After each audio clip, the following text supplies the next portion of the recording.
The Tao of Self-Confidence, Episode 482. Welcome to the Tao of Self-Confidence, where I share stories of amazing women who have discovered their inner journey to self-confidence.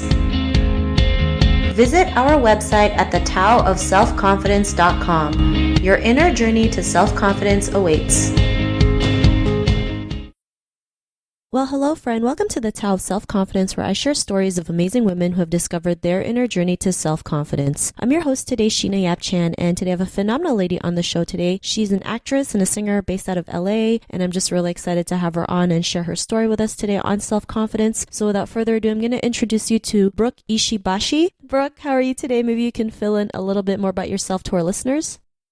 Yeah, of course. I was going to say, I realized when people pronounce my last name that my family and I were even pronouncing our last name incorrectly all of our lives. So you said it like pretty much perfectly because it's supposed to be monosyllabic, no stress on the syllables. And it's taken me a long time to figure out how to say it in the correct way. So I'm based in LA currently. I'm an actor and singer, and I lived in New York for 11 years doing theater. So that's where I went to school, where I went to undergrad, studied theater, and I just stayed out in New York doing professional theater for 11 years and just recently moved back a couple years ago to LA, where I was raised. Awesome. Well, thanks for sharing that. And Brooke, what's your cultural background? So I'm fourth generation Japanese American. So I'm Yonsei, what they call Yonsei. My grandparents were the generation that were interned during World War II in the internment camps in the States. That's the Nisei generation. And my grandmother's 92. She's still incredibly healthy and vibrant, and she's the last of my remaining grandparents. And yeah, we are Japanese American. Both of my parents are full-blooded Japanese, as far as we know. And yeah, and my sisters and I, Brittany and Brianna, we're fourth generation Japanese. Awesome. Well, thanks for sharing that. And what would be your favorite self-confidence quote? Oh gosh, there's a Martha Graham quote that always comes back to me because she talks about what it is to be an artist and to believe in yourself and to not doubt your talents or what you have to offer. So it's Martha talking to Agnes DeMille, and she says, "There's a vitality, a life force, an energy, a quickening that's translated through you into action. And because there's only one of you in all of time, this expression is unique. And if you block it, it will never exist through any other medium and it will be lost. The world will not have it. It is not your business to determine how good it is, nor how valuable, nor how it compares with other expressions. It is your business to keep it yours, clearly and directly, to keep the channel open. You do not even have to believe in yourself or your work. You have to keep yourself open and aware to the urges that motivate you. Keep the channel open." And she says, "There's no satisfaction whatever at any time. There's only a queer divine dissatisfaction, a blessed unrest that keeps us marching and makes us more alive than the others." That's always stayed with me because there will always be self-doubt. I think especially as an artist, as a woman, as a minority woman, there's a lot, I think, that becomes ingrained in our subconscious that makes you doubtful of your place in society, of your voice. And because I have always struggled with that self-doubt, it's important for me to remember that quote because it's more about what you have to offer and continuing to offer it up regardless of that doubt. You know what I mean? So I'm all about that quote. Awesome. And I love that quote. And it is so true, especially being a woman of Asian descent. We're so great at being doubtful of ourselves, right? Not knowing if we're good enough or if we're worthy. But, we have to keep reminding ourselves that we are because, sometimes the universe or whoever you believe in life presents us with opportunities and we just have to go out there and get it, even if it's scary, even if we have no clue what's going to happen. Everything happens for a reason. So I really love that quote that you mentioned. And, in your own words, how do you define self-confidence? In my own words, I think self-confidence for me has come to mean I equate it with self-worth. So your belief in your own worth. And, like we were saying, it's really challenging as an Asian American woman because there are many constructs that build up to what the Asian American woman is in society. And I think you grow up falling in line with what those beliefs and perceptions about you are, and you start to take them on, and you start to believe that that's who you are. And a large part of the last couple of years for me, turning 30 last year, this part of my life has been about breaking those constructs down for myself and in a way defying or rebelling against what it stereotypically means to be an Asian American woman. So I think self-confidence for me has been about learning what my self-worth is and learning what my value is and defining it for myself, because it's been dictated my whole life what that should be for me, especially being Asian American. And I've had to kind of redefine it. So I think self-confidence is more about defining who you are and valuing who you are and letting that be unique and singular to you.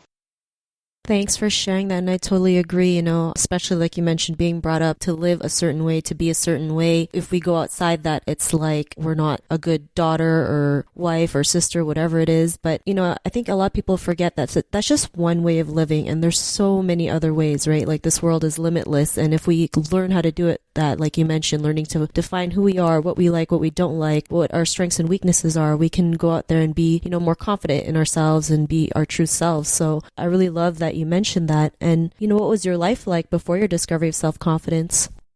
I grew up as the youngest of three girls.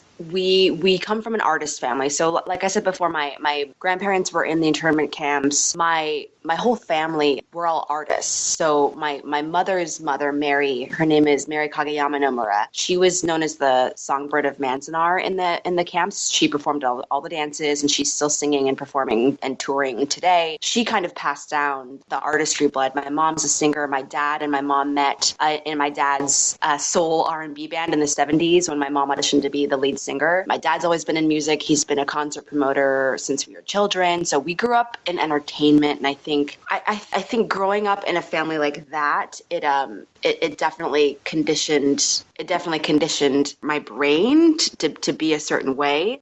I think how I got into that was growing up like that. It definitely conditioned me to have a certain mentality. So I grew up with an artist family who was always conditioning me to think I can do whatever I want. The sky's the limit, because I had artist parents who encouraged their three daughters to be whatever we wanted to be. I think especially coming from Japanese Americans who'd been interned, they were encouraging their kids to have all of the opportunities they didn't have, and they were encouraging their kids to really shoot for the sky. So with that upbringing, it gave me almost not a false sense of confidence, but it almost gave me a naive sense of confidence, because for me, failure was never really an option. I just always assumed things were going to work out for me. So when I hit my first major roadblock when I was in New York and I was struggling as an actor and I was broke and, I was going through failed relationships and really struggling, I think that was the first time it dawned on me that, oh my gosh, what if things never really work out for me? And when that happened, I think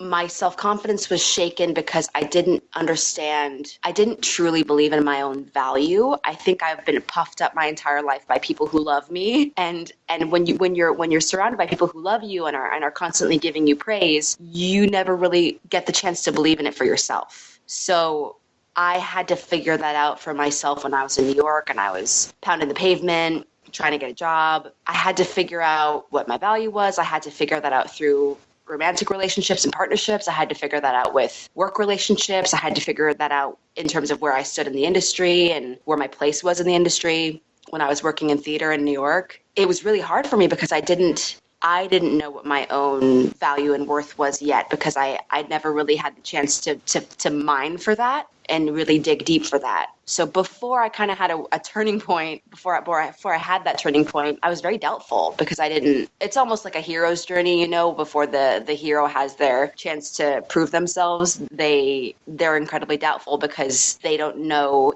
if they've really got the goods or the courage to back it up and to really follow through. So I was just incredibly doubtful and insecure and fearful. I think there was a lot of fear behind everything for me.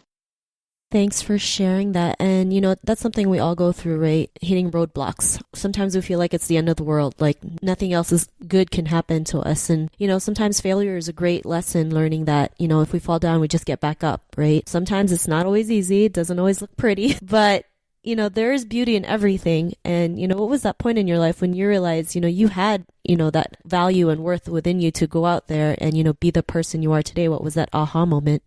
It was kind of a lot of things combined. It was a lot of factors that were compounded that finally shook me up enough to the point where I was like, oh shit, I gotta change things. It was a relationship that I had been in that really tested what I wanted and really tested who I was, because it was also around that age, that like turning 30, where you really kind of figure out who you are, and everything that you don't need more or less drops out of your life, even if you don't want it to. So it was that relationship. It was turning 30. It was moving out to LA. I'd been in New York for 11 years, and I moved out to New York to work on a TV show, and I was recast on that TV show. And that was a huge shakeup for me because it was my first big TV job, and I was the lead on this NBC show, and then everything just changed really quickly. So that really shook me up too. Getting out of my comfort zone and moving out to LA, where I had to start over again. All of those things combined put me in a really, really challenging place. And it's been the past couple of years where I've really had to reformulate. I've really had to rebuild my self-confidence, because my whole world more or less got turned upside down. I broke up with my long-term boyfriend, all of those things. I had this huge shakeup, and I felt like I was topsy-turvy. And it was a process of probably the last 2 years of rebuilding a foundation and rebuilding my confidence, because it really, all those things kind of crumbling really, really shook me up. Thanks for sharing that. And there's that saying, sometimes things have to fall apart for something great to fall back in. I don't know if I said that right, but I hope, our listeners understand what that means. Sometimes we feel like our life's, like just going down the drain, right? We just don't know what's going on. We don't know if, this is meant to be, or, if our life sucks at the moment, or like, it's like my world is just, like you mentioned, going upside down. But like you mentioned, right, even though all these things were happening, you went out there and just started rebuilding yourself. And I think people forget that they can do that. They can, start from scratch, start a new chapter, a new path. And, there's nothing wrong with starting over, right? Sometimes we just need that fresh start or need to rebuild. And I think we should never be as scared of reinventing ourselves. We should never be as scared of starting over, because for me, it was the analogy of the phoenix rising from the ashes. I was like, all right, what have you got? Like, what else can you throw at me, world? Like, I felt like I'd been through so much, and I needed that, all of that pain and all of that heartache and all of that strife in order to get stronger and to be able to kind of shed a skin in a way. And like we were saying before about identity, shedding the skin of who you think you are, or shedding the skin of who you were taught to be, or who you kind of conditioned yourself to be, so you can really emerge as who you really, really, really, truly are down in the pit of your stomach. And sometimes that's not pretty, it's like, sometimes you got to be okay with that, the shadow bits of yourself. You got to be okay with like the dark parts of yourself that you don't want to make friends with, Yeah, I totally agree. And, it's, and sometimes those darkest moments can be also your brightest moments. And, because of these things that happen to you, learning to rebuild your confidence, reinvent yourself, starting, going back to the basics or the foundation. What's your life been like now? Oh gosh, it's almost like having your sea legs, or like a baby crawling. It's like crawling and learning to walk. My older sister Brittany, her baby Lilia is, going to be a year in January, and I'm watching Lilia learn how to walk. And it's such a perfect analogy, because she's a really feisty little girl, and she wants so badly to do what her two older cousins are doing, and which is exactly how I was with my two older sisters when I was growing up. I wanted to catch up with them, and I wanted to go faster than I was able to go. So watching Lilia has been a perfect analogy for me, because she's standing up and she's trying to take steps, but she can't quite hold herself up, and she can't run with her cousins yet. And I kind of feel like that. It's been very humbling, because you have to remind yourself that maybe you're not ready to sprint yet. And if you sprint, maybe you're going to injure yourself. So I think, because I know it's a long journey and it's a marathon, I have to remind myself to slow down. I have to remind myself to be patient with myself and be gentle with myself and be very diligent about self-care, because I get so run down, and you get really hard on yourself, and then you get down on yourself. So in order to keep myself motivated and to keep myself encouraged to keep moving forward, it's a matter of remembering that they are truly baby steps, because I'm very impatient. I'm an Aries. I just want to go, go, go, go, go. And I want to be like 10 steps ahead already. So it's been a very humbling process now, because I know that I'm miles ahead from where I was yesterday and a year ago and 2 years ago, but I'm still not where I quote unquote want to be. So I have to be incredibly patient and remember that each baby step is still a step forward, and like you were saying, when you fall, you just have to get back up and keep showing up. And that's really all you can do. Awesome. Well, thanks for sharing that. And I love how you mentioned, even though you take baby steps, there's still steps forward. And I think people forget, to celebrate those steps forward, no matter how big or small they are. Every little bit counts, and these little steps actually compound to big results, right? And people forget that. So, I really love that you mentioned that. And, to the woman who's listening to your episode, she may be in her own journey of self-confidence. What would be that one tip you would give to her? Oh gosh, I think it's about being loving with yourself, because you're kind of all you got. Hopefully you have a network of supportive and loving friends and family, but you're really the only one who can hold yourself accountable. And you're really you wake up with yourself every day, you go to bed with yourself every day, and I think if you're kind and loving and patient and gentle and nurturing with yourself, it can only yield positive results, because it's a really hard journey, our lives. It's gonna have high highs and low lows. And I think if you can be kind to yourself, and if you can express love towards yourself and let that carry you through, I think it makes things a lot easier, because then you're treating yourself the way you would treat a loved one. And I think we all deserve that. I think it makes things a lot easier. Awesome. Well, thanks for that tip. And that's so true, right? We have to learn to love ourselves first. I know sometimes it's easier said than done, but the more we keep doing it, the easier it does get. So thanks for sharing that. And if our listeners wanted to get to know a little bit more about you and what you do, is there any links or social media profiles we can connect with? Absolutely. You can. I'm on Instagram. You can follow me at Brooke Ishibashi on Instagram. I also have a website. It's brookishibashi.com. And I'm developing a show with my sisters, with Brittany and Brianna. We were writing a TV pilot called The Sisters Ishibashi and developing that with the brothers Rydell. So you can follow us on social media and learn more about that.